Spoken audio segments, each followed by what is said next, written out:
From the Telegraph, Labour sabotaging grooming gangs inquiry. Keir Starmer told to scrap investigation and start again after victims claimed they were being silenced. Right, first things first, that headline required me to read the PM's name out in full, so let's get that out the way. Ha! Gay! Okay, nice to get that one over with. This video is going to be a little bit boring, isn't it? It's a little bit dull, because if you were somehow labouring under the delusion, the grand delusion that the Labour Party, the party that's been in bed with radical regulars at Alan's Marvellous Snack Bar for the last 25 years, if you were actually sitting there thinking that those people, a party who the deputy former PM is on video crawling and sucking up to a big gang of very, very devout snack bar regulars, begging them for votes, saying, oh, I'd resign if I thought I could help Gaza. Yeah, if you honestly think that a party like that hasn't been purposely covering up the endemic industrial scale grooming and torture of children in the UK. You pay so little attention that when Elton John came out while wearing big sequins and a feather boa and finally admitted he was gay in public, you were genuinely surprised. You were like, whoa, I thought he was a lady slayer. And the Stark Naked Brief points out what we all know, that Simon Dangsuk, who Nick Buckley was talking about recently because he came right out and said it on his podcast, they definitely are covering up for them. And he said he was threatened by a former Labour Parliamentary Party chairman, Tony Lloyd, to not draw attention to the ethnicity of grooming gangs as it could harm their electoral chances. You know this has been going on for years. I know this has been going on for years. The PM, the slimy rat, oxygen thief, sloshing portaloo of a man, the human toilet, the rat in a suit, Soy Boy Starmer, was the head of the CPS that sent out the circular that told them, we think these girls are making an informed choice, so it's not for you to get involved. And that's why the coppers let it happen for 25 years. In a scandal that should still, to this day, it should be in the news every single day. It should be something that is so humiliating and embarrassing to every British person that we never stop talking about it. Selling your children into sexual slavery for votes. Is there anything lower? That type of behaviour makes burglars and drug dealers seem like saints. It's unbelievable that we've tolerated it. Every single one of them, there's hundreds of people in the UK, high-ranking politicians, coppers, MPs, who should all be getting tried for complicity in human and child trafficking, and a lot of them should be swinging for it. It's that serious. So today's video, I'm going to cover not one, but 3 stories that the Telegraph's had to run in the last 24 hours, because nobody else will talk about it. And definitely not the BBC, who operate out a broadcasting house with big statues of kiddie fiddlers all over it. So obviously they're not going to talk about it either. There's not one, but there's 3 great stories in the Telegraph today from the last 24 hours that have all broke regarding this unending scandal that, frankly, you should all be so angry about you can barely sleep at night. So hang on to your hat, it's going to be kiddie fiddler-tastic, this video.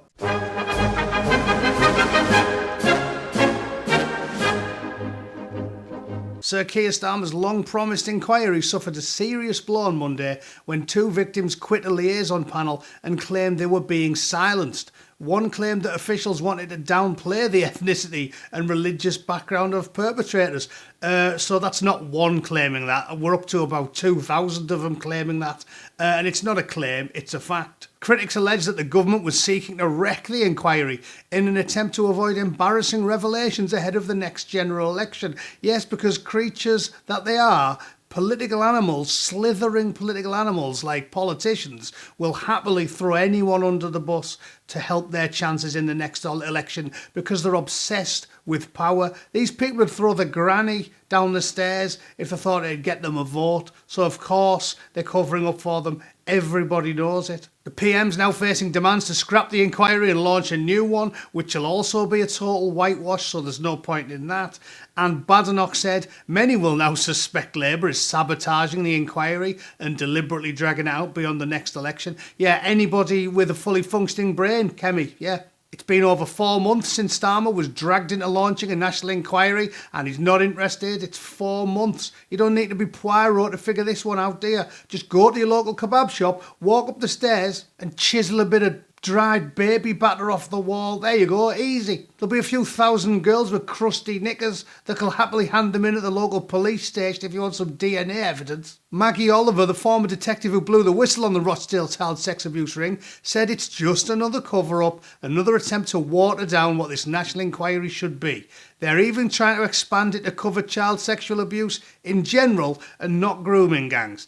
Any form of group-based abuse, again, trying to muddy the waters and pretend that this kind of offending is not still going on and it is a national scandal. Of course it is. And all the diddlers looked exactly like these blokes you see in the image. All of them. Everybody knows it. It's preposterous that we're still talking about it and not doing something about it. Shortly after that, this story came out. And this takes the cake, this one. It says, Grooming Inquiry advisor, stop blaming brown men for the scandal, even though that's what they all look like. Yeah, Sabla Kaiser, previous comments on ethnicity of the gangs contradict my lived experience, says one victim. Yeah, well, they only care about lived experience if you agree with them. Sorry, love. There's the choice of liaison. Yeah, brilliant. Looks like Osama bin Laden's niece. Sabah Kaiser said that claiming most of the crimes were committed by Asians was destructive and distracting and irresponsible and not based on evidence. Yeah, not based on evidence. And the sky being blue, that's not based on evidence. And the grass being green, that's not based on evidence. And Hugh Edwards sending legions of children pictures of his cinnamon ring, that's not evidence. Yeah, definitely not. Yeah, if you read the news daily, you're probably sick of seeing his brown eye winking at you. Jesus. Miss Kaiser, who was acting as victim liaison officer for the inquiry, said that creating the impression that child sex abuse in the UK was committed predominantly by men of Puma Traki heritage discounted the experience of other victims. What other victims? What, the two you can dig up? And again, if you can dig some up, they weren't the victims of grooming gangs, were they? Because pasty, weird white diddlers don't really tend to tell anyone about it. They don't involve 50 of the mates and get driven round the houses by the sisters because it's not religiously motivated. Miss Kaiser, who works for the NWG network and also made remarks in an opinion piece for Al Jazeera. Yeah, so she used to work for Al Jazeera. The first things the Yanks did when we invaded Iraq was took out Al Jazeera because 80% of their press office is in the Taliban. That's how bad Al Jazeera is. She also worked as ethnic minority ambassador to the independent inquiry into child sex abuse. It's amazing. We need to tackle child sexual abuse and we need to do it now, but we can't talk about the culture wars. No, we can't do that. Yeah, cheers then. This really is marking your own homework, this, isn't it? It's unbelievable.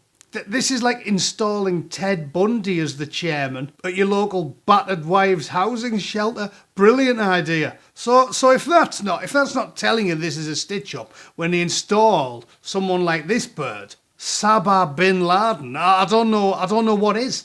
And then this one broke about an hour ago. Starmer's inquiry is in crisis as the chairman candidate quits. 5 months after it was announced, the inquiry's got no chairman, no timetable, done nothing. Unbelievable. Starmer's gang inquiry has been plunged into fresh turmoil after one of the candidates to lead it withdrew from the process.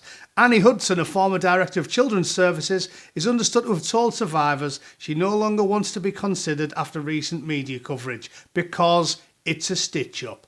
Her decision comes after 3 victims of the gangs, including Fiona Goddard and Eliane Reynolds, quit the Survivor Liaison panel, saying officials were not listening to them. No, they're not interested. They don't want facts. They want you to tell them that you were buggered by a big-eared blonde geezer called Olaf, obviously. The pair has also criticised the choice of former social worker and police chief, a police chief, for the role of the chairman. Yeah, the blokes who let the Puma Traki diddlers do it for 25 years, the chief of them was going to be in charge of it. Imagine that. Imagine making him the chairman. That's like installing Diane Abacus in as the chairman of the Sausage Roll Protection League. She ain't going to be protecting them. No, she's going to be shoveling them down fast as she can get them. In her resignation letter, Miss Goddard said having a police officer or social worker leading the inquiry would once again be letting services mark their own homework. There you go. Surprisingly astute woman. Said the exact same thing.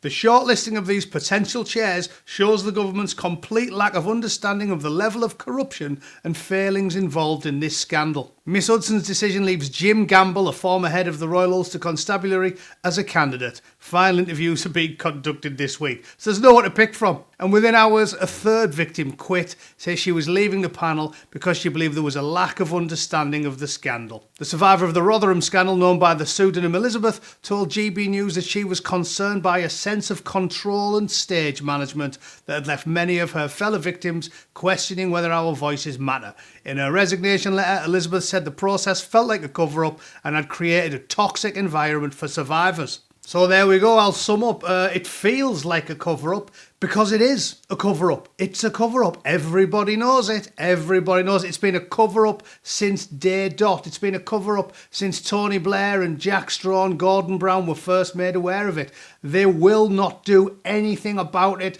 because the race card trumps all others, and they would rather see your children get bumped to death above a dingy kebab shop than ever be even accused of being prejudiced. But Mr. Straw let it slip himself all those decades ago. The crime is entirely religiously motivated. They don't view you as worthy or valuable if you don't share their faith, so they purposely target white and occasionally Sikh and Hindu girls whilst ignoring their own little tribes because that's how they are conditioned from birth to operate. If you're a follower of the pot-bellied epileptic desert midget plagiarist, you are very, very much important to them. But if you aren't, you are human trash to be used, using their words, not mine, by me however I see fit. That's what the words one of the convicts used. You are human trash to be used by us as we see fit, because it's in our big daft book of desert scribbling, so that makes it all right. You know this is true. I know this is true. It's a national scandal. We should all be embarrassed. I'm totally ashamed to be British at this point. I'm going to fake a French accent and start telling people I'm called Claude. Yeah, that's how embarrassing it is. It's cringe. I can't believe they haven't been physically dragged out of the Houses of Commons and Lords and made to pay for the ignominies they have meted out to the little girls and women in the UK for decades. The only silver lining is it's happening in Ireland and all across the continent as well. So it's obviously the globalist sociopaths that run the world who think it's a brilliant idea to bring in 25 million hairy-ass diddlers, and there's nothing you can do about it, apparently, unless you get very, very angry, which, might I suggest, is a sensible course of action. All right, I'll leave all three stories in the description down below. I think the Telegraph is still behind a paywall though, so most of you are going to have to rely on me, you tight bastards, and I'll see you all tomorrow. All right, thanks for tuning in. Toodle pip. Cheers.